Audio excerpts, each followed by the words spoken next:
अस्सलाम वालेकुम रहमतुल्लाहि व बरकातहू।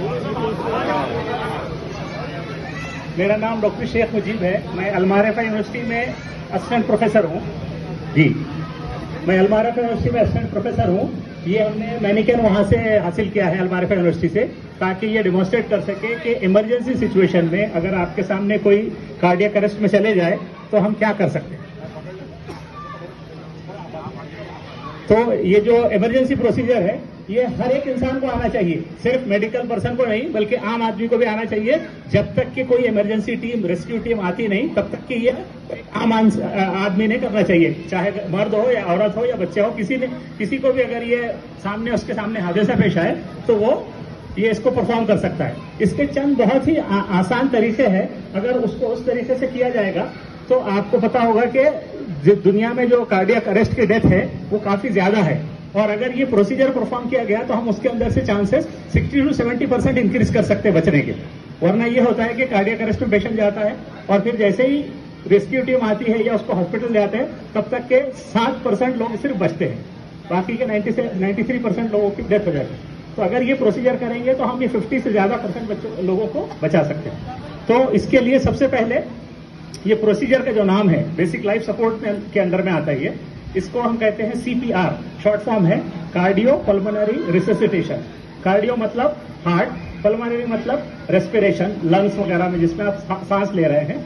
मकसद इसका यही है कि इमरजेंसी सिचुएशन में जब कार्डियक अरेस्ट हो जाए, सबसे पहले तो दो चीजें हैं। एक मिसकंसेप्शन है कि कार्डियक अरेस्ट और हार्ट अटैक, ये तो दो डिफरेंट चीजें हैं। कार्डियक अरेस्ट में ये होता है कि हार्ट अचानक बंद हो जाता है बगैर किसी कोई वजह की। उसके अंदर पुरानी कोई वजह होगी तो या कोई और दूसरी वजह भी हो सकती है, या सिंपल इलेक्ट्रिक शॉक से भी कार्डियक पंप करना बंद कर देता हार्ट। उससे क्या होता है कि बॉडी में ब्लड जो सर्कुलेशन है वो स्टॉप हो जाता है।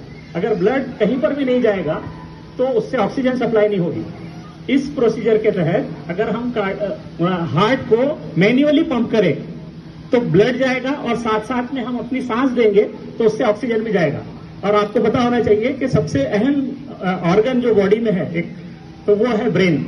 अगर ब्रेन को 5 मिनट भी ऑक्सीजन नहीं मिली तो बाकी के आपके सारे ऑर्गन भी जिंदा रहे तो वो आदमी जिंदा नहीं रह सकता, वो कोमा में चले जाता है। तो हमारा मकसद सिर्फ ये होता है इसके अंदर कार्डियोपल्मोनरी रिससिटेशन में कि हम सर्कुलेशन को कंटिन्यू करें ताकि ऑक्सीजन ब्रेन को मिलती रहे। इसका सिर्फ यही मकसद है। बाकी बाद में उसका जो कॉज है उसका ट्रीटमेंट बाद में होगा।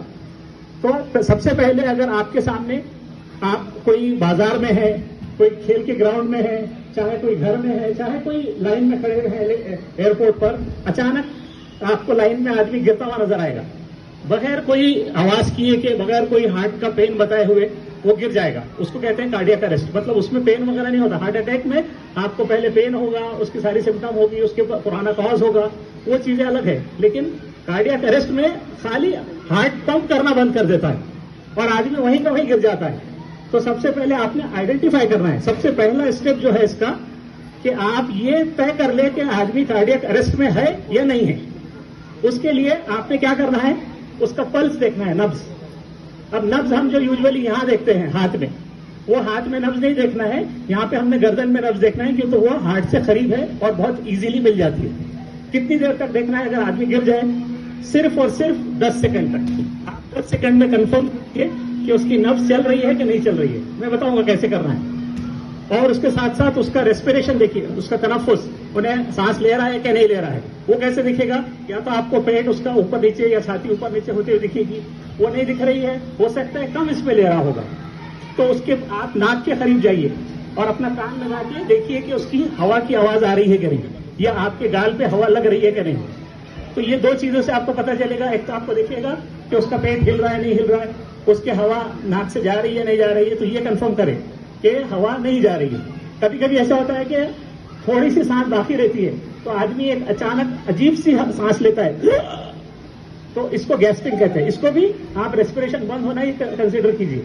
ये नहीं है कि उसकी सांस चल रही है, बल्कि वो ऐसा होता है कि वो आखिरी सांस से गिर रहा होता है, या बस ऐसी इर्रेगुलर रेस्पिरेशन जिसको गैस्पिंग बोलते हैं, इस तरीके से आवाज। अगर इस तरीके से आवाज आ रही है तो भी उसकी सांस नहीं चल रही, तो पल्स नहीं मिल रही है, आदमी बेहोश है, अनकॉन्शियस, उसको आप ऐसे मार के देखिए, भाई साहब उठिए, भाई साहब।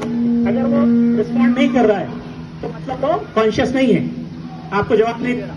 दूसरी कंडीशन, उसका सांस नहीं चल रही है, तो आप देख लीजिए कि उसका पेट नहीं उड़ रहा, उसके नाक से हवा नहीं आ रही है, आपकी महसूस नहीं हो रही है।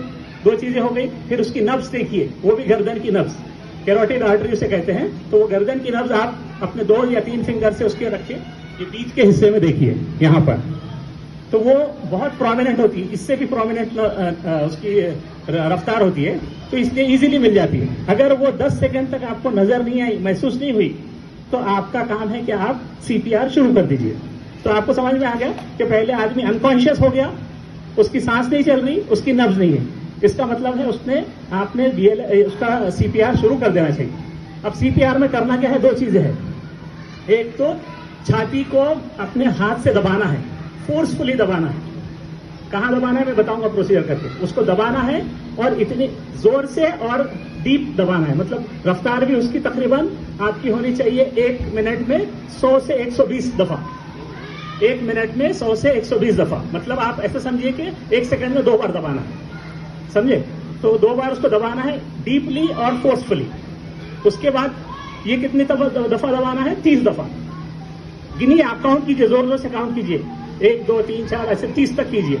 फिर 30 के बाद जैसे खत्म हो जाए तो आपने उसकी सांस अपने मुंह से देनी है, तो उसकी गर्दन को ठीक करना है और उसके ऊपर या तो अपना कोई मास्क रखे या कोई कपड़ा रखे और उससे फूंकिए उसके मुंह में। फूकेंगे तो ऐसा दिखेगा कि ये चेस्ट ऊपर हो रही है।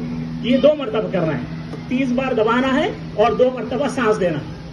ये 30:2 का रेशियो है, कंप्रेशन इज टू रेस्पिरेशन।